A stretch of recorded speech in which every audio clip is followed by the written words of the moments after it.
Hello, I have some book mail. Like I said, this is the one from Macmillan. I have no idea what it is.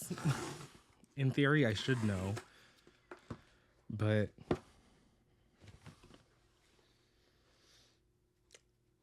I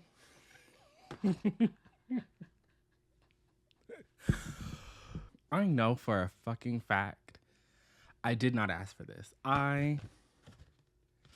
There's no way. There's no way I asked for this book. Anyway, this book is on sale January 16th.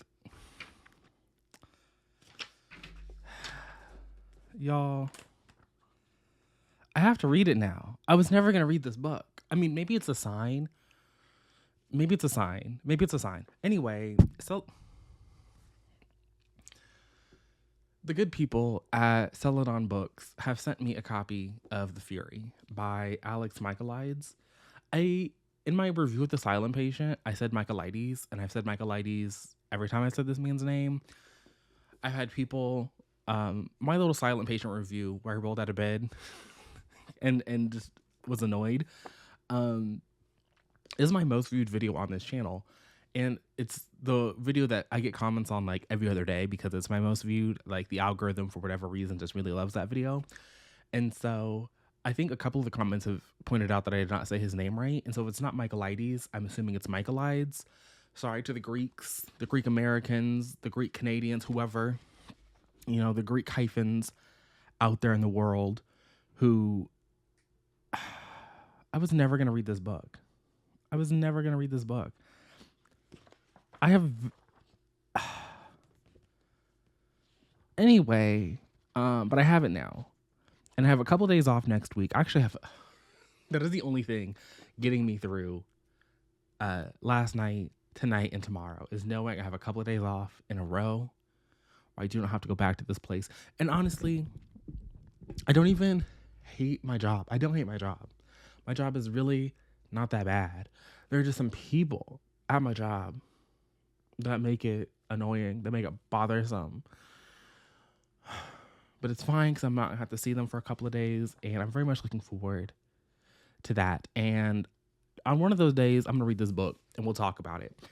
I was supposed to have finished the one by Julia Argy last night, and honestly, between you and me, the only thing I was listening to at work for the majority of my shift yesterday was Sisters Who Kill, the Sisters Who Kill podcast. I missed that little podcast from my time working at the frat house.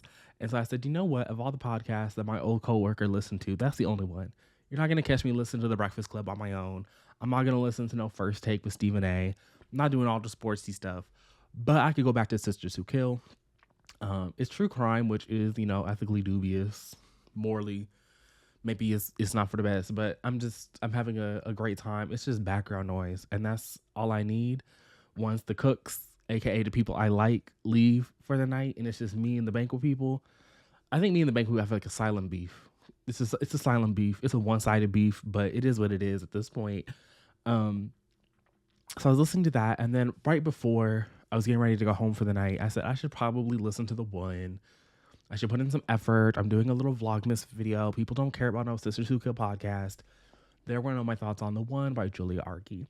And I stand by the fact that I really don't think our main character is set out to win this competition in the fact that she and this man are going to fall in love with one another. And I feel that way because I don't really feel like the moments between them during this reality competition are really setting them up for any kind of success together or apart or whatever. It's not that I don't know. I feel like Julia Argy is interested in the the setting of reality dating competition, and so we're getting her bonding with the other female contestants, and that part is great. Love that for them. It's some women bonding, them being, I want to say intimate with one another because I feel like that has a certain connotation, like a romantic connotation, and that's not it.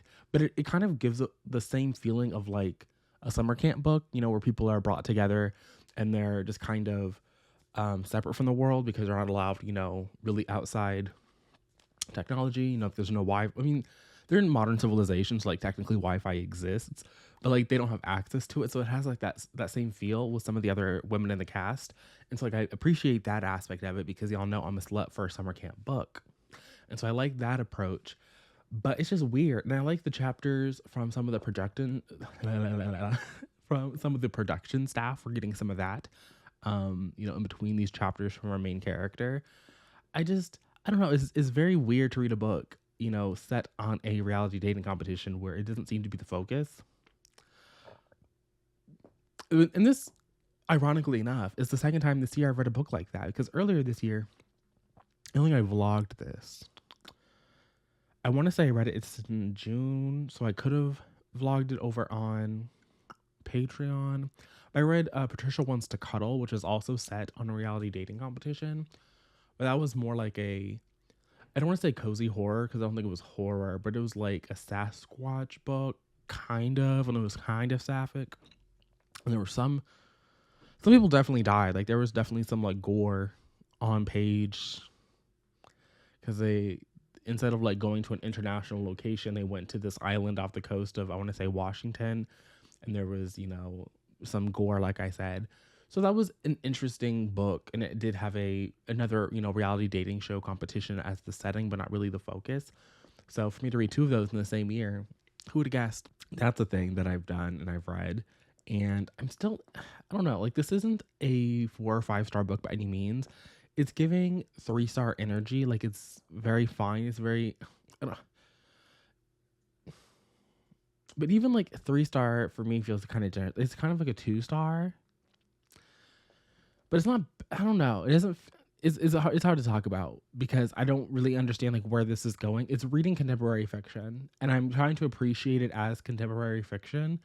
But then some of the time the chapters just feel so dedicated to me wanting to believe in a romance that could potentially spark here at some point.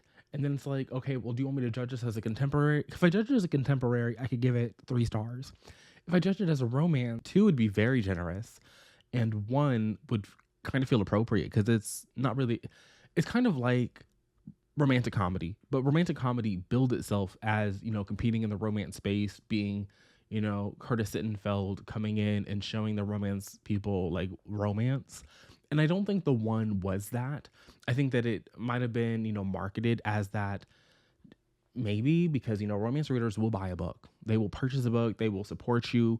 But also, I feel like they are constantly taken advantage of by publishing in the with books like these that are kind of in that gray zone where it's like, sure, there's a romantic element, but it's not a romance. And so I do feel bad for them because I don't really feel like this was the book that it was potentially marketed as. I also didn't really see any marketing for this book. I'll be very honest with you.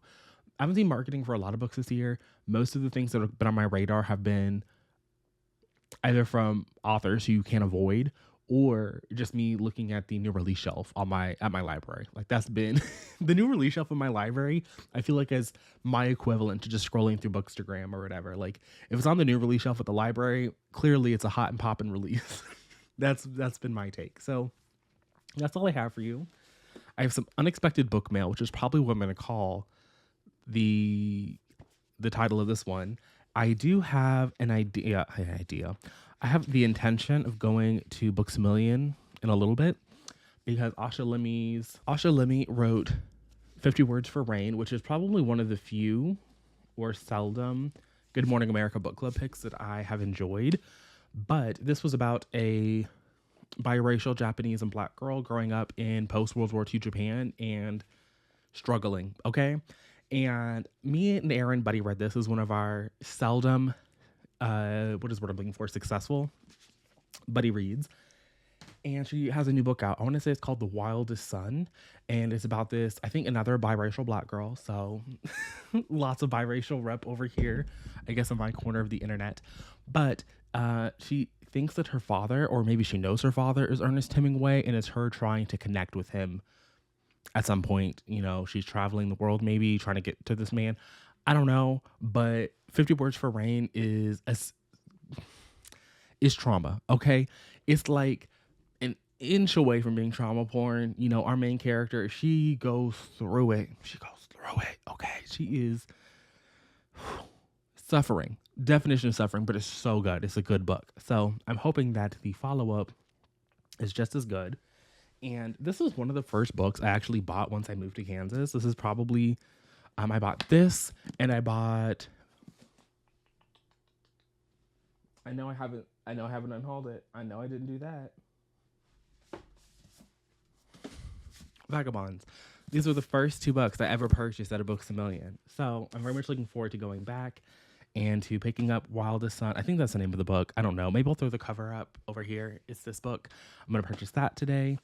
And we'll probably read that during Vlogmas as well because I have nothing else planned for the month. I know that we're reading The Fury apparently, and we're going to read the new Asha Lemmy. And at some point on Christmas Eve, I'm going to reread A Quarter Frost and Starlight. It's going to be my new annual tradition. I'm sorry. I'm probably sure like my thoughts are not going to change. And at this point, it's probably the only, it's probably the only Sarah J. Maas I'm going to have time to reread during the month. Although, so here's the thing. So I have Sunday and Monday off. So at one of those 2 days, we're going to read The Fury. And then actually Sunday and Monday, I don't know what I'm going to read The Fury and I'm going to try and do my Patreon exclusive vlog thing because I'll have 2 days to do that. But I also have another 2 days off next week because it's a nice slow week at the hotel. I need it after this week. I feel like I'm going to run ragged. What I might try and do is let's see how many Sarah J. Maas books I can read in 48 hours. I know that I can read a fair few because I know I read Airfire. I think it was Crown of Midnight, Airfire, and Queen of Shadows in a single day the first time I read it. Or it might have been Airfire, The Assassin's Blade, and Queen of Shadows. It was Airfire was in the mix. It was in that era. And I think I read Assassin's Blade around the time I was reading Airfire. I didn't read it first. So if I can read 3 of them, I think I could, and I've already read them. And now I have 2 days. I might be able to marathon at least, I don't know, Kingdom of Ash is 1,000 pages almost. But we'll see. That might be a thing that we do next week. But you can look forward to this, apparently. I'm annoyed. That I'm going to read it, and then it's probably going to go in my apartment complex's little free library. So thank you to Macmillan. Y'all chose violence a little bit, but it's okay. Maybe I did ask them to send it. I don't know. I don't remember that though. I feel like I would remember asking for the Alex Michaelides. But that's all I got for you guys today. I'll see you guys again tomorrow in another vlog. Hopefully it won't be as chaotic. I'll be done with the one. I might start another book because there's only. Let me see how much time I have left on this audiobook. I know I'm at 54%, but I have 3 hours and 36 minutes, and I've been listening at 3 times speed, so that's like an hour and 10 minutes. And I'm gonna be at work for a lot longer than an hour and 10 minutes. I'm probably gonna listen for a lot. Although I do have a coworker tonight. Yesterday it was just me. It was just me suffering. But tonight it won't be just me, and it won't even be just me for part of the time. So this hour might be the only hour that I get to read. We'll see. But if I do finish that, what else do I have checked out? Nothing I want to read. Nothing I want to read right now. I don't know. Maybe we'll start something tomorrow. At some point between tonight and tomorrow, I'll figure out what I'm going to be listening to at work tomorrow. But for now, I'm going to go. I'll see you guys again tomorrow. Stay safe, stay hydrated, and until next time, bye.